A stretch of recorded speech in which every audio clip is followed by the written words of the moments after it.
All right, welcome to UAP Society live stream. Got an exciting broadcast today. The first pilot that I've actually talked to who has witnessed UAPs. And so he'll go through, he's being courageous. He's coming online and speaking out.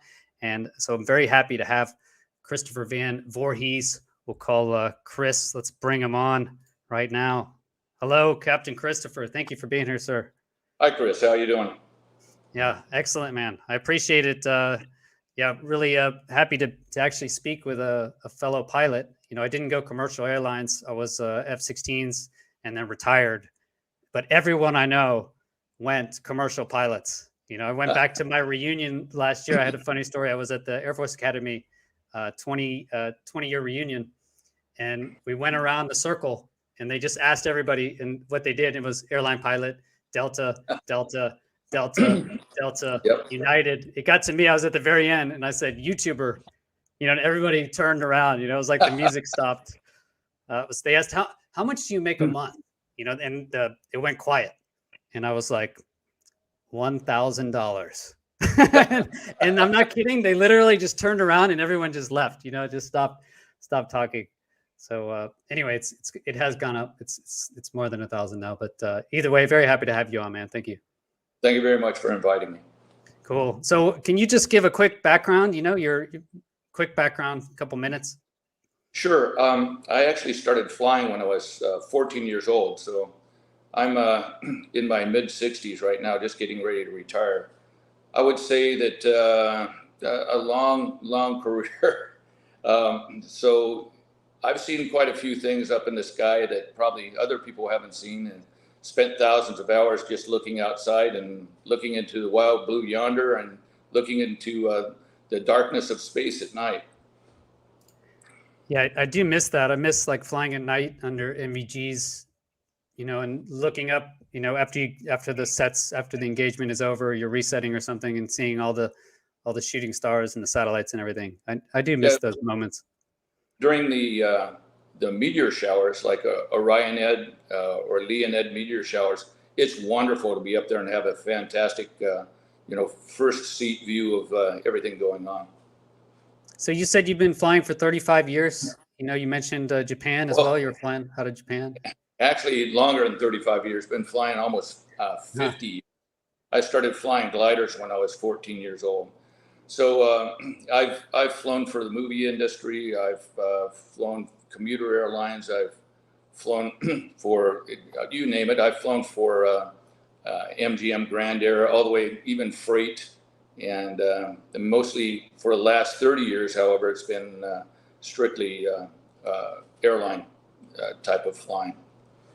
It's excellent. So I guess what made you, you know, elect to speak up, you know, because it sounds like there's many pilots that keep quiet, but you're electing to take the plunge. Well, you know, it's something that unfortunately has been put on the back burner with the Loch Ness Monster and Bigfoot and in the National Enquirer. And I want people to really know that what we're talking about here isn't something that's super fantastic in the way of little green aliens are always visiting. This is a UAP, unidentified aerial phenomena. And this is something that can even be a hazard to aviation safety. And if you look at what happened with the Nimitz off the coast of California, where the UAPs were coming very close to the aircraft. In commercial aviation, if that were to happen to us, there's no telling, you know, what kind of hazard that could create. So I'm interested mostly in the safety standpoint and the security standpoint of it, and also from the scientific standpoint of it, of course. So UAPs can be anything from unidentified lights, military type of operations, to you know, all the way up to extraterrestrial and even time travel or interdimensional travel, which of course Einstein proved is actually a viability. So I'm looking at it more from the scientific and the safety standpoint of it. And the reason I want to speak out is because right now we have limited actual availability to be able to report it. We do have NARCAP and we have other reporting agencies, and the FAA but sometimes it just falls on deaf ears, and especially if it's something that's not in a radar controlled environment. So if you're in an environment, say like we are out over the Pacific Ocean, where it's non-radar controlled, and you're just basically talking to other aircraft in the inter-aircraft frequencies, if you see something, it's hard to document. So we had an anomaly a couple months back that we were seeing, and we were all talking about it amongst each other. And the conversation started out with another aircraft. I hate to say this, but are you guys seeing what we're seeing? And it went on from there. That was over the Pacific, right? Basically, Chris Hursley mentioned it. Yeah, that whole sighting. So can you just talk through, I guess doesn't need to be in huge detail, but your experience there? You saw it, you mentioned with the cabin crew. Yeah, actually, I was able to see it twice. I saw it once between Honolulu and Los Angeles, and the next time between Japan and Honolulu. So the first time, as a matter of fact, my co-pilot, my first officer, was talking about, hey, when we were doing this last trip, that we saw some weird stuff that was right down below the Big Dipper over to the right side. And pretty soon, sure enough, we see this bright light, which is pretty much brighter than any one of the stars or Jupiter or Saturn in the sky. It appears down below the Big Dipper, right about where he said it would be. And we could actually see movement to it. There were some that appeared to be stationary, and whether or not this is the same anomaly or 5 or 6 of them, I don't have any idea, because they would come on very bright. And it was, people say, well, it was a satellite, and the satellites move in a linear fashion. They don't move in a curved fashion to start with. And also they have a very regular type of lighting pattern to them. And then when the sun is not reflecting on it, and when you don't see the light, you'll actually still be able to see the satellite most of the time. And this was very distinct and very odd. And that's why we were all talking about it. And that was because they would come on at odd intervals. It's not like a timed interval where you can say, okay, it's on, it's off, it's on, it's off. This would be on for quite a while, and then fade, and then kind of turn and fade away. And then another one would come into view up above it and be on for a while. And there was just no interval to it, which is very unusual for if it were to be a satellite. Do you see a lot of satellites? Oh, yeah. And, people were like, well, maybe it was Starlink. No, we've seen Starlink. I've seen all the string of satellites that it creates going across the sky. And it's neat to watch. But, most of us know what that is. You're up there for thousands of hours at night. You see some strange stuff, and you go back and research it. And this was one of those things where, okay, matter of fact, there was a Starlink launch the day prior, and we did see the string of Starlight satellites that same evening. And it was not associated with it in any way, shape, or form. So that's amazing, because, when I looked at it, my initial impression is I agreed with Starlink option, because for me, it was thinking it's in the same place of the sky every time, just seemed like it felt like a satellite, and if it's in that same spot, but I didn't see it, obviously, that's just what I thought, initial impressions. I'm kind of surprised to hear you say it, actually. Yeah, the interesting thing about it is if it is a satellite, then you would expect when you go back up to see it in the same place. It wasn't there. It didn't reoccur.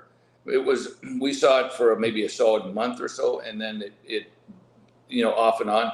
And then after that, I haven't seen it since. Huh. And I've been looking, when I have trips in the evening or at night, I've been scouring the skies to see if I can find it again. I haven't been able to find it again. And one thing about, especially a geosynchronous type of satellite, is the fact they're mostly out over the equator. And the anomaly that we saw, it was near the Big Dipper, but it also moved in a non-linear type of fashion, which was it's something that a satellite doesn't do. Not saying it's not, military, not saying it's something that another country may have this proving or testing out there. I don't know. But the fact is that where it appeared down below the Big Dipper on the right-hand side multiple times for us, and basically did the same thing, would lead me to believe that it's something that's not in inner atmosphere type of anomaly. It's got to be fairly far out in space, because no matter where we moved across the Pacific, it was in the same area. So that leads me to believe that, if I saw it coming out of Japan, it was in the same area, as well as seeing it in the same area going to Los Angeles.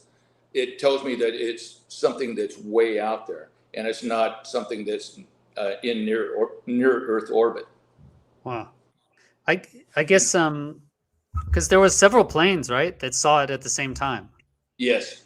Did that give any sort of feeling, like a triangulation kind of feeling for where it was? And that's your feeling, I guess it's far away. Well, we were listening to airplanes that were several hundred miles even north of us, and they were seeing the same thing. So, and they're seeing it in the same area. So again, if it's in near Earth orbit, you're going to have, even with a couple hundred miles, there's going to be somewhat of a slight difference, and you'd probably be able to triangulate, at least get some idea where it might be located. And this, you weren't able to do that because it was in the same area for all of us. Wow. And I guess, it sounds like it happened over a long kind of period of time. Yeah, I would say people were seeing it for over a month. And when the actual engagements, how long were they happening? What did you say? Well, I'd said this before. It was actually until we got bored with it. Oh, there it is again. Okay, it's still there. Wow. So it would happen. And that's the other thing about an anomaly with a satellite, especially if in a lower Earth orbit. It will happen for a while, and then once it's not reflecting the sun anymore, it goes away. Well, this continued for hours going across the Pacific. So yeah, that's what I was trying to figure out, because if it is a satellite flare, it should only happen when the sun is in the perfect right spot, essentially, right? I mean, just for that one time where the sun is going through that, where it happens to flare. So if it's going on for several hours, that's crazy. I didn't know that. And the thing with these, especially with the UAPs like this, we aren't in the realm of Bigfoot, or if you want to say the Loch Ness Monster, something that you see it once and then you don't see it again. This was seen by multiple people over multiple nights, and it was something that was actually recordable and actually there. But of course, we don't have radar out over the Pacific, and even if we did, I doubt we would have picked up anything, because it's in a higher orbit, or it's out in space far enough that it wouldn't be picked up by any type of radar. Wow. And then what was the color of it? It was white, pretty much. It didn't really have too much of a color range to it. When it would fade out, it would go to an orange color, and then it would that's the other thing about satellites. When the satellite is rotating and it picks up the sun, it will gradually go out. These would go plunk and be gone. So it wouldn't be something that would be gradually dimming. These would just come on and go off very rapidly. Wow. Yeah, I don't know. The Air Force does have a space plane that they've been sending up there for decades, I think. I just see it in the news. I don't know. I have no idea what it does. So, yeah, I don't know. Maybe there are space planes flying around. Well, that's one of the things that one of my friends said, oh, it's probably the Aurora. And the Aurora is something we have. There's a reason that we don't use SR-71s anymore for reconnaissance. It's all either done by satellites or high altitude aircraft, or low space trajectory type of aircraft. I've seen things that could be the Aurora. Now, the Aurora isn't going to be, in the same area. It's not going to be coming on and going off like that. So, that's why it was so perplexing to us. It wasn't anything that we could really pinpoint, put our finger on logically and say, this is what it is. or it could possibly be this. It didn't fall into the designs or the standards of anything that you would say would be a normal type of anomaly you'd see in space. I guess we had any ground reports from Daniel Whitaker. If you can see the questions on the front. Were there any ground reports? Actually, I understand that there were quite a few fishing boats that were reporting things. I have not seen any personally, but I understood that there were some fishing boats that were reporting it out over the ocean as well. This is a question, and maybe for one of the other sighting we were talking about before we started here, but does it appear that the objects are coming from outside our atmosphere? Any data to corroborate? Well, on these objects that we were seeing, they were pretty much, I would say, stationary in the way of they weren't entering into the atmosphere or out of the atmosphere. The anomaly that I saw in 2004 when I was returning from Japan to Honolulu, I was working for a subsidiary of Japan Airlines at that point in time. And we saw 3 objects actually enter the atmosphere. And it was when the sun hadn't come up yet, but there was a thin sliver of blue on a horizon. And as these 3 objects came into the atmosphere, they were reflecting the sun. So they were very, very high up in the atmosphere in order to be reflecting the sun.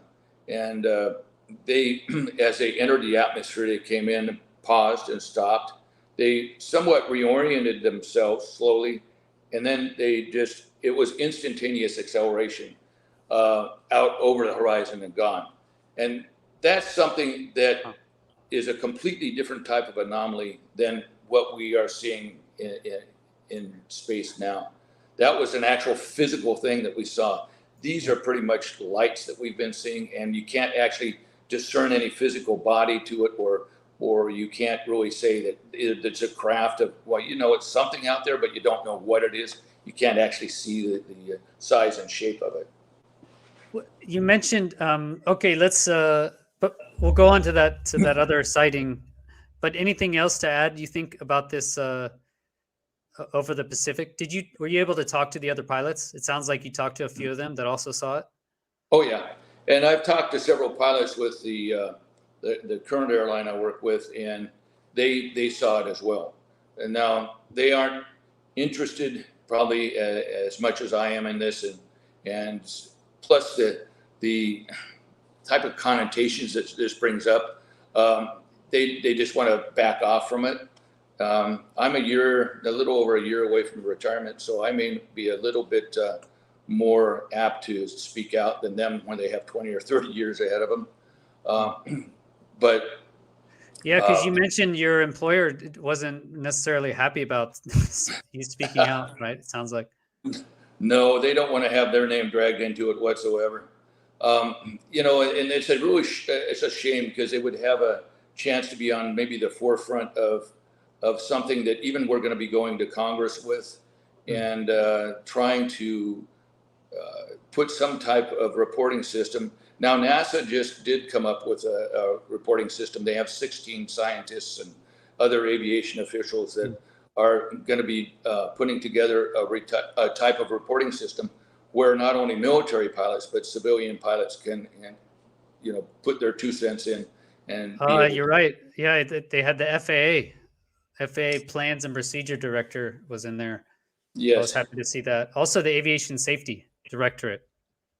Yeah, so they've put together quite a good team, and we'll see where it goes. This is one of the first steps, and this is one of the things that, if it wasn't for someone like myself speaking out, that, you know, it would fall on the back burner and probably wouldn't get done. So just in retrospect, you know, I was saying that I was working for the subsidiary of Japan Airlines. When you work for a company like that, mum's the word. So we all saw it. The aircraft in front of us saw those 3 anomalies come in. We talked to another aircraft that actually saw it as well. But no one reported anything, just from the standpoint of, I don't know if you recall or know about Japan Airlines 1628, flight 1628, which was actually a cargo flight from Paris to Narita, Tokyo, Japan. back on November 17th in 1986, one of the captains, his name was Kenju Terauchi, was flying, and their entire crew saw 3 actual craft similar to what I described over the Anchorage area, and it was picked up on radar. They had the radar tracks to it. The military saw it on their radar, and it was very well documented. Matter of fact, it was one of the best documented cases of UFO or UAP type of anomalies out there. And when he got back to Japan, he got a desk job for years and years and years. So it wasn't right for us to be reporting anomalies back then because of that stereotype, which actually prevails today. Even airlines, they don't want to have anything to do with it. They just, they think that the pilots, if you're reporting something like that, need to go in and have another physical exam and have their mental capabilities checked, which we do every 6 months anyway. Yeah. The thing is that this poor guy, Captain Terauchi, ended up flying a desk for many years because of what he saw, and the other crew even backed him up, but they still gave him a desk. They finally let him back to fly, I think, several years later. But it's a real shame that rather than people approaching it from the scientific standpoint of it, they put it in the realm of paranormal, which, it may not be, or it may be. It depends on the scientific knowledge that's put together and the background that's used to discern what we're looking at. So I'm just one last question. So you are certain, I guess it sounds like, that it's not Starlink, the sightings that you saw, based on those kind of things we were just talking about? No, it couldn't be, because Starlink is in a linear type of fashion. Elon Musk has launched over, I think it's now 4,000 of the Starlink satellites into Earth's orbit. We've seen them. The thing is, they're all traveling in a linear fashion, whether it's north and south or east, west.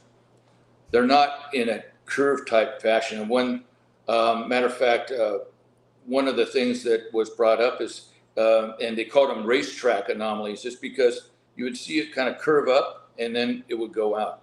So nothing that I know would do something like that. So, and again, it may be some type of military, some foreign type of military up there. I don't know. I'm not saying it's, a space alien, if you want to call it that, or extraterrestrial. What I'm saying is it's unidentified aerial phenomena. It's something that we don't know what it is. And the way I'm approaching it is from the aviation safety standpoint and the scientific standpoint of it. What is this, and is it going to cause any hazard to us as commercial pilots? Yeah, and it's very compelling for me as well when you said it goes on for several hours as you're crossing the ocean, and the pilots are seeing it from hundreds of miles away in the same position, right? In the same position would be, the bottom part of the Big Dipper. How can it be in the same position if you guys are hundreds of miles apart? That just makes no sense to me at all. That's amazing. And it's interesting that I even thought that. I saw, Mick West, he basically showing that it's an optical illusion. It seems very compelling. So I'm just happy to talk to you, because that doesn't make sense. You can't do that for a few hours. Well, that's the whole thing in a nutshell, or in its entirety. Is the fact is that we've been up there a long time looking at the sky, and this is something that brought attention to it. It's something that we don't normally see. It's something that was unusual to us. And that was their argument, though, is that Starlink is new, so the pilots, they're not used to seeing it, but you guys are used to seeing it. It's been up there for years. Yes. Well, for us, Starlink, matter of fact, I got a good video of a Starlink as it's going overhead and in trail of each other. We know what Starlink looks like, and we know what deployed satellites look like, and this wasn't anything we're familiar with. You know, what I'm trying to get away from is the culture of ridicule and the threatening of employment, just like my employer doesn't want to have anything to do with it, even though I'm the one pushing for the aviation safety standpoint of it. And then also looking at NASA as kind of being a backbone to us, because the FAA, they also, we don't want to have anything to do with it. And you can report it to us, but it's going to fall on deaf ears. So it's good to get everybody in this loop and start actually taking it seriously. Yeah, so I'm happy. Let's move on to that second case you talked about. So 2004, you see these three entities. I guess just go through it. I guess what did you see? You know, put yourself back in the cockpit. We had departed Japan, and as we were traveling to Honolulu, it was approximately 5:30 in the morning local time. And by local time, you know, we were crossing several time zones. So in that particular time zone or area, it was about 5:30 a.m. And there was a fine sliver of light blue across the horizon. And we're just sitting there, and we had a flight engineer on the aircraft I was flying at the time. We actually had two captains on board. He's still a good friend of mine, and he has also gone on record as seeing this. And we were just sitting there going through some paperwork, and out of the corner of my eye, I noticed something up maybe about an inclination of 20 degrees or 30 degrees probably, and just entering the atmosphere at about the 10 o'clock position from our aircraft. Any range? Do you know how far away? Or you know, I couldn't tell, because in order to know how far something is, you kind of have to be able to tell what size it is first. Yeah, and what it is. Yeah. Yeah. So it's very difficult. And this is the one thing people always ask, you know, how far away was it? You know, how big was it? It's very difficult to say. I can say they were very large in order to be reflecting the light and for us to see it like that. And at the inclination, it was reflecting off the sun that's not even over the horizon yet. So there were very large anomalies. And again, I hate to say it, but they were just typical disc-shaped type of anomalies. And as they came into the atmosphere, they were reflecting the sunlight. Now, someone brought up a good point to me once and said, well, do you think that could have been some type of anti-gravity field that was just absorbing or reflecting the sunlight? And that is very possible. Because any type of technology that accelerated the way it did over the horizon, unless it did to have some type of anti-gravity technology or was completely electronic, it wouldn't have been able to survive that type of acceleration. Again, so yes, you see these three things. Sorry, so you see the blue sliver out of the corner of your eye, about 10 o'clock position. You see a formation of three of them. Did it stay in the same, the same formation? Was it as they entered the atmosphere, they were in a triangular formation. They came in and they stopped, and that's where the sun was reflecting on them. And they kind of turned. They pivoted somewhat slowly, and then they sat there for about 10 seconds, and then just instantaneous acceleration gone over the horizon. And you could watch them. Yeah, you could watch them go over the horizon. Wow. And it still actually gives me, this was back in 2004, and it still makes the hair go up on the back of my neck. And everyone says, well, were you scared? And no, but what I did, I felt privileged to have actually seen that, because up to that point in time in my career, I was pretty much a skeptic. I said, look, I've been flying at that point for 35 years and never seen anything I couldn't explain in one way or another. Well, I couldn't quite explain that. It was something that really changed my outlook on things and also made me look outside a little bit more. And what about the other crew members, what was their take on it? Well, they were pretty stunned. And what was unusual about that is you would think there would be a lot of chatter between us afterwards, but we were kind of, I don't want to say in shock, but it's just like we didn't know what to say. It was kind of quiet for a while, and then we started talking about it. And then actually when we got on the ground, we were talking about it more than when we were flying the airplane, because we had a job to do, obviously. But the weird thing about it is just like you're processing it in your brain, going, okay, first of all, did we all see the same thing? It's not some type of something that we're all seeing something different. No, we all saw the same thing. And then on top of that, is it something that you feel would be something we wouldn't have technologically at this point as the world of humans, if you want to call it that? And we all said, yeah, I'm back in 2004. I didn't even have an iPhone to record it back then. So it was something technologically, it was far in advance of anything we would have had or been capable of at that time. And it's, to this day, shoot, I wish I would have had an iPhone or been able to record it, because I would have been able to get some very good evidence. Again, you're out over the Pacific Ocean. There's no radar control. There's no one except for other aircraft to see it and your crew. So it's kind of like, who are you going to tell? Who are you going to let know? I'm sure not going to let Japan Airlines know at that time after that, what they did to Captain Terauchi. So unfortunately, when you go to make a report on something like that, it's changed over the time. And you were talking about NARCAP and they are a good place to go at this point, and pretty much the only place to go. There's also the National UFO Reporting Center as well. A lot of them are looking for hard data, video, hard facts.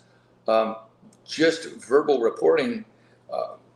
It's again, when you have three different people, usually you have three different stories, depending on your background or your expertise and your knowledge base. Our stories were all the same on this. Our explanations of what we saw were all the same. And it was something that we didn't even feel that we could report to anybody at that point in time in 2004, because it's basically scoffed at. You're going to be ridiculed for it. So it's just like you keep it to yourself. And hopefully things will change from this point on. And that's one thing that I'd like to push for is I'd like to see that when you're reporting something like this, first of all, you get somewhat of a sounding board. You get something back from them where it just doesn't fall in a void and you never see or hear anything from it again. And it's just like these anomalies that we've been seeing out over the Pacific of late. If it's military, if someone would say, hey, look, we have stuff up there and you don't need to know about it. Fine. Okay. We can go on our way and be happy and merry about it and not have to worry too much. But if it's something that the military says, no, it's not ours, then that's when we get to is it actually controlled? Is it something that's going to be, since it isn't or doesn't appear to be in the Earth's atmosphere, at this point in time, it doesn't appear to be a hazard to aviation. But in the future, is something like that going to be a hazard to aviation? Is it going to be something where we need to be concerned as pilots? Because the increase of air traffic and especially out over the Pacific these days is just phenomenal. You're out there and it's just like a freeway of aircraft. So from the safety standpoint of it, is this something we need to be concerned about? Or is this something that the military can just say, hey, look, now that's us, go on your way?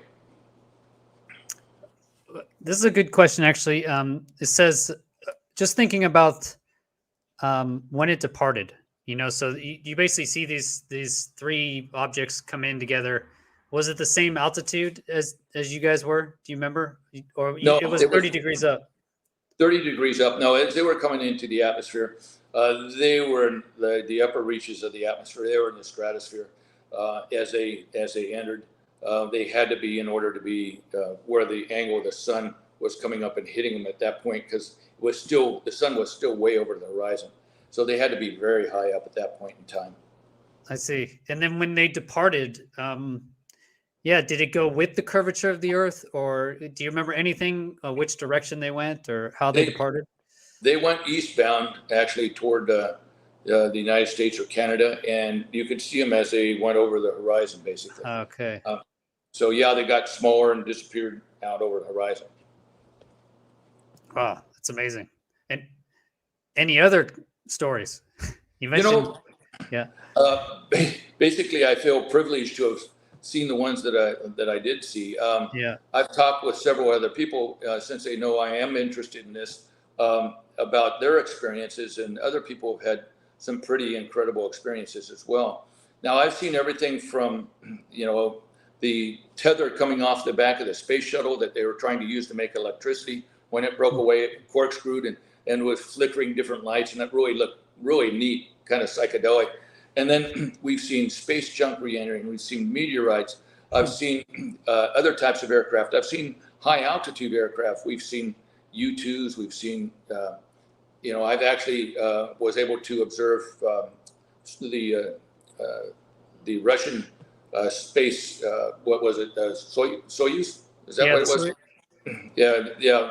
When it re-entered out toward Australia, I was able to see that when it came in, which was phenomenal. But again, uh, things like space junk, when they re-enter the atmosphere, it has several different types of metals in it, and as it breaks apart, the different metals make different colors, and the copper will burn green, and titanium is a bright white, as well as magnesium is bright white, and it's kind of interesting because as it breaks up, it makes all these different colors, but very explainable, very terrestrial.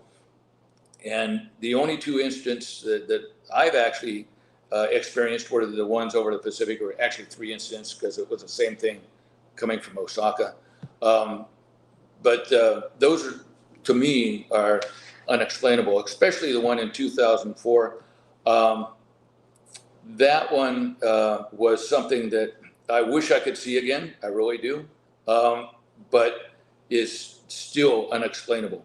That one, is not military, it's not, terrestrial of any type.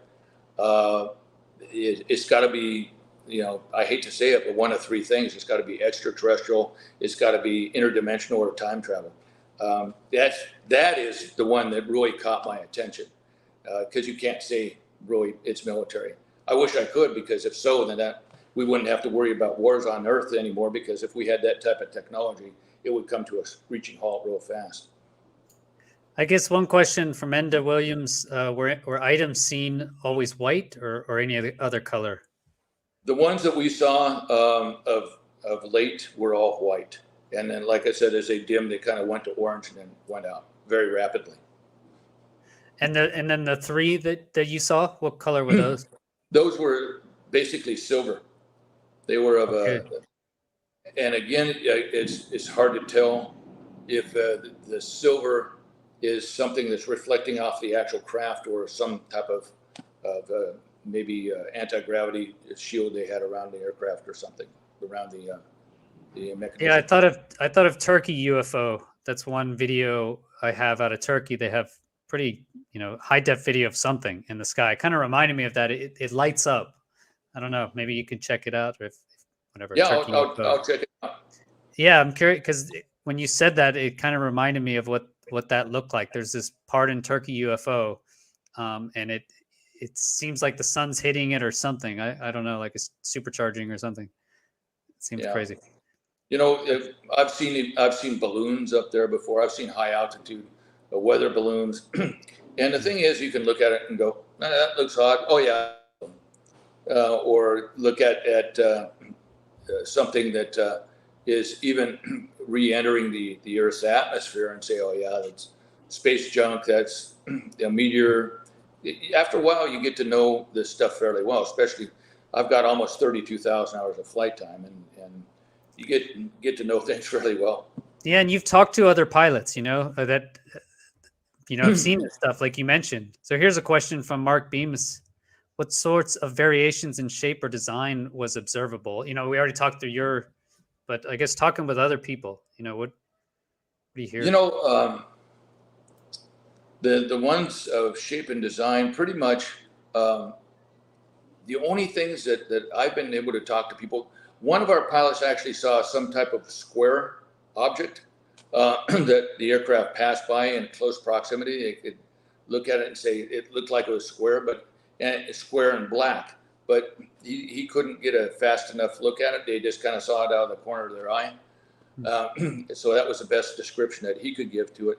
But the ones that we saw out over coming back from Japan in 2004 were disc shape and silver, as far as we could tell.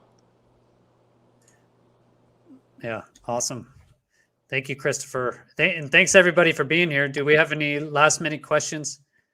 I'll let Chris go on with his day if we don't have any other questions. I thought that... Got to work on the house. Yeah, I just want to say that I think what you're doing and by speaking out actually does make a big difference.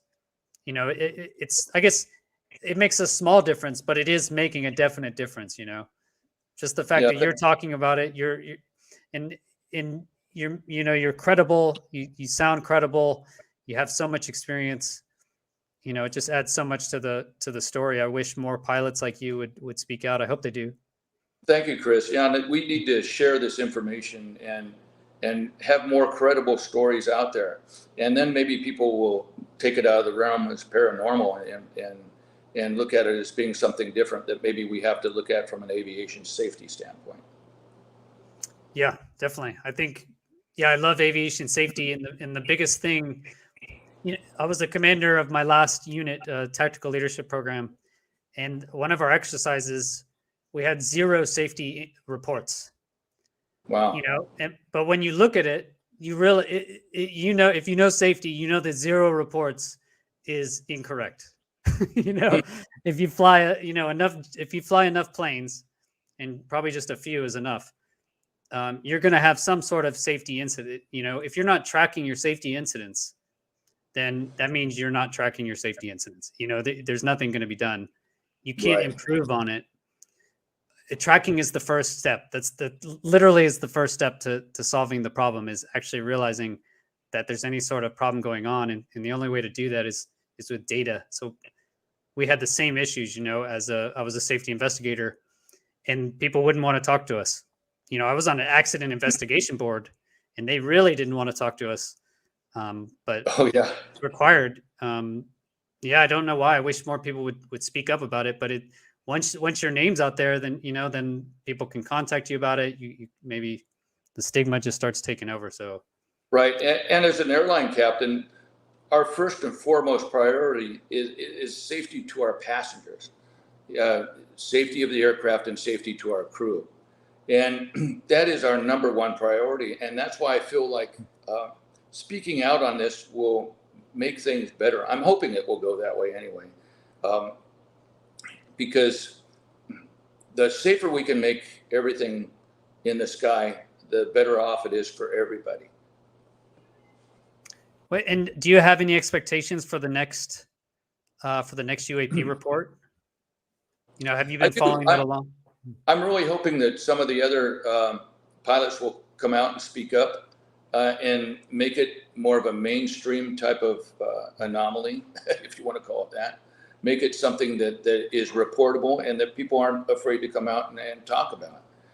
Of course, I'm looking for credible reports, which really does help the cause of things and doesn't muddy the waters. Because, you know, a lot of times where you have military disinformation programs to deal with, you have all kinds of other outside influences on things that we may see or report and the way people report it. So the more people that we can get, or the more pilots we can get reporting incidents like this, the better off it is, the bigger pool of information we have, and that will adjudicate, or that will actually predict how we can react to things in the future. Yeah, you have to get the data first. There's nothing you can do without it. So absolutely. Yeah, I think you're taking a huge step, you know, what we have here. Thank you for sharing your experience, Captain. Definitely. Thank you so much. Thank you, Chris. Yeah, well, a pleasure. Have a great rest of your day. Take care. Thank Thanks you very for being much. here, mate. We'll be in touch. Okay. Thanks, audience. Bye-bye.